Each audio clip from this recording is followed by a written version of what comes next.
आज हम लोग आपके यूपी बोर्ड की कक्षा 10 के हिंदी विषय में लेखक के जीवन परिचय पर आधारित पूछे जाने वाले प्रश्न के क्रम में डॉक्टर राजेंद्र प्रसाद का जीवन परिचय लिखना सीखेंगे। लेकिन इनका जीवन परिचय लिखना सीखने से पहले कुछ ज़रूरी बातें हैं, उनको जान लेते हैं, फिर इनका जीवन परिचय लिखना सीखेंगे। एक चीज़ और देखिए, यदि आप कक्षा 10 के छात्र हैं तो मेरा दूसरा एक और चैनल है, उसका नाम है 10 बोर्ड। तो आप 10 बोर्ड सर्च करके उस चैनल पर जाकर अनिवार्य संस्कृत गद्यांश पर आधारित प्रश्नों को हल करना और भी बहुत कुछ सीख सकते हैं। तो एक बार इस चैनल को भी सर्च करके ज़रूर देखें। चलिए अब हम लोग अपने प्रश्न पर आते हैं। देखिए, जो लेखक के जीवन परिचय पर आधारित प्रश्न होता है, ये आपके पेपर में तीसरे का क होता है। देखिए, जो तीसरा प्रश्न होता है इसमें 3 का क और 3 का ख ऐसे होता है।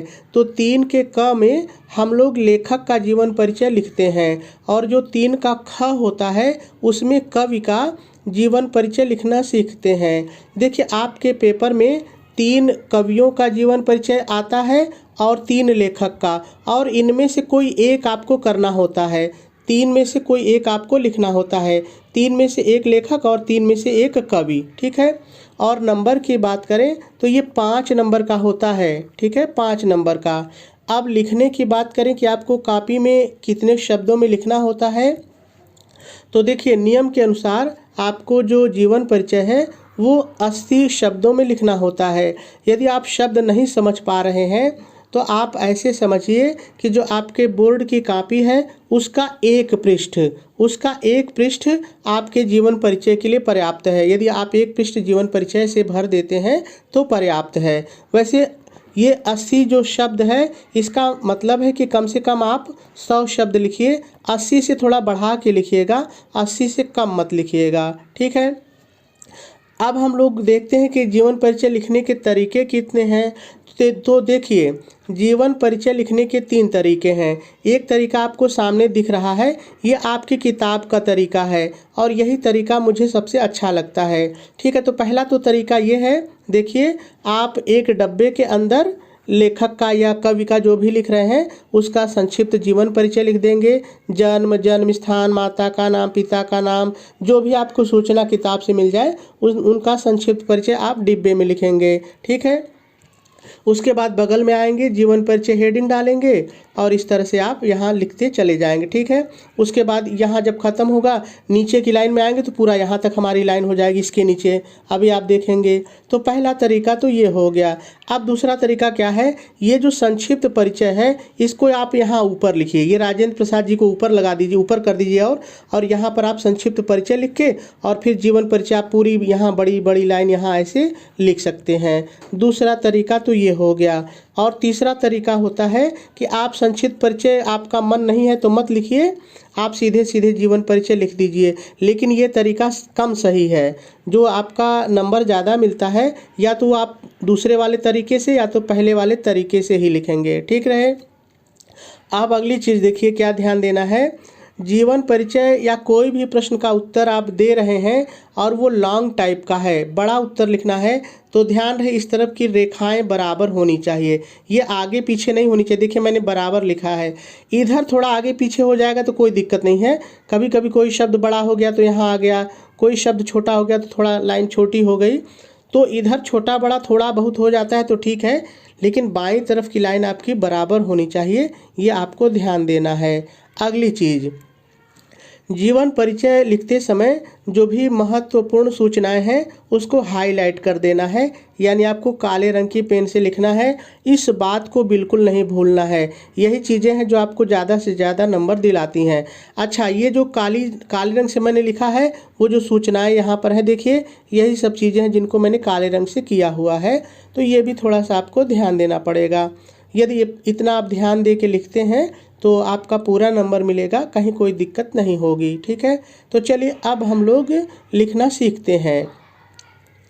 तो देखिए, आपको पता है प्रश्नोत्तर नंबर डालेंगे और जिसका जीवन परिचय लिखना उसको हेडिंग बनाएंगे और कम से कम 2 लाइन छोड़ देंगे और अपने बोर्ड की कॉपी में आप दाहिने किनारे पर आ जाएंगे और इस तरह से डब्बे के अंदर उनका संक्षिप्त जीवन परिचय लिखेंगे। जन्म, जन्म स्थान, माता का नाम, पिता का नाम, पद, मृत्यु, प्रमुख कृतियाँ। देखिए सब में ये संक्षिप्त जीवन परिचय यही रहे, कोई ज़रूरी नहीं है। कुछ में आपको पद नहीं मिल सकता है या कुछ में माता पिता का नाम नहीं मिल सकता है, तो जो सूचनाएं मिले वही संक्षिप्त जीवन परिचय में लिखिए। जितना मैंने लिखा है ये सब में मिले ऐसा ज़रूरी नहीं है, तो आप सोचें कि इसमें तो ये नहीं मिल रहा, जो मिल रहा वही लिखिए, ठीक है। चलिए अब हम लोग अपना संक्षिप्त परिचय लिख चुके, अब हम लोग लिखना शुरू करते हैं। तो आप हेडिंग डालेंगे जीवन परिचय, डैश डालेंगे और डैश डाल करके लिखेंगे देश रत्न डॉक्टर राजेंद्र प्रसाद का जन्म सन 1884 ईस्वी में बिहार राज्य के छपरा जिले के जीरादेई नामक छोटे से ग्राम में हुआ था। देखिए जो मैंने हाईलाइट किया ना, करते जाइएगा आप। हुआ था। इनके पिता का नाम महादेव सहाय तथा माता का नाम कमलेश्वरी देवी था। अगर किसी के जीवन परिचय में माता पिता का नाम नहीं मिलता है तो छोड़ के दूसरी चीज़ें लिख दीजिए जो दिया हो, ठीक है। कमलेश्वरी देवी था। इनकी उच्च शिक्षा कलकत्ता, जिसको आप कोलकाता कहते हैं, कोलकाता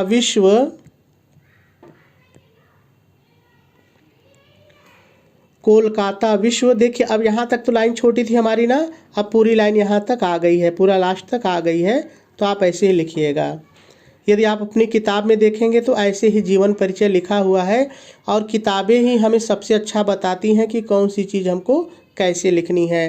तो कोलकाता विश्वविद्यालय में हुई, वहाँ से उन्होंने MSc तथा LLB की उपाधियाँ प्राप्त की।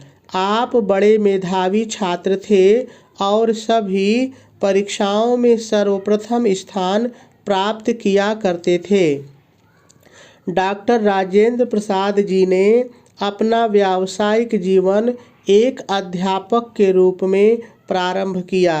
तत्पश्चात 1911 से 1920 ईस्वी तक कलकत्ता तथा पटना के उच्च न्यायालयों में वकालत भी की। इन्हीं दिनों देश की स्वतंत्रता के लिए गांधी जी का आंदोलन चल रहा था।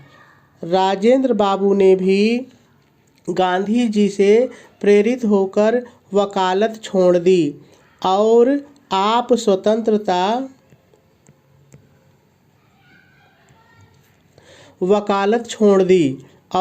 स्वतंत्रता आंदोलन में सक्रिय रूप से भाग लेने लगे। 3 बार भारतीय राष्ट्रीय कांग्रेस के सभापति चुने गए और स्वतंत्रता प्राप्त करने पर भारत के प्रथम राष्ट्रपति बने तथा सन 1962 ईस्वी तक भारत गणराज्य के राष्ट्रपति रहे। सत्यनिष्ठा, ईमानदारी, निर्भीकता, देशभक्ति, साधुता और सादगी आपके व्यक्तित्व के मुख्य गुण थे। किसान के बेटे से राष्ट्र के सर्वोच्च सम्मान तक पहुंचने वाला यह कर्मवीर 28 फरवरी 1963 ईस्वी को चिर निद्रा में सो गया। देखिए आपका जीवन परिचय पूरा हो गया। अब आपके जो बोर्ड के पेपर में ये जो 5 नंबर होता है, इसमें से तो 3 नंबर तो आपका ये जो मैटर आपने लिखा उसका हुआ।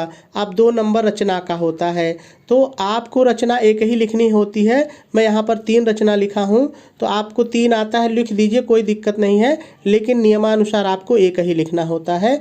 तो जब आपका जीवन परिचय ख़त्म हो जाए तो रचना हेडिंग डालेंगे और एक रचना का नाम लिख देंगे इंडिया डिवाइडेड, मेरी आत्मकथा, खादी का अर्थशास्त्र। आप चाहे 1 लिखिए चाहे 3 लिखिए, कोई दिक्कत नहीं है। एक बार मैं फिर आपसे कहूँगा, देखिए ये जो मैटर है ये तो आपको हर किताब में मिल जाएगा, बस आपको लिखने का तरीका सही होना चाहिए।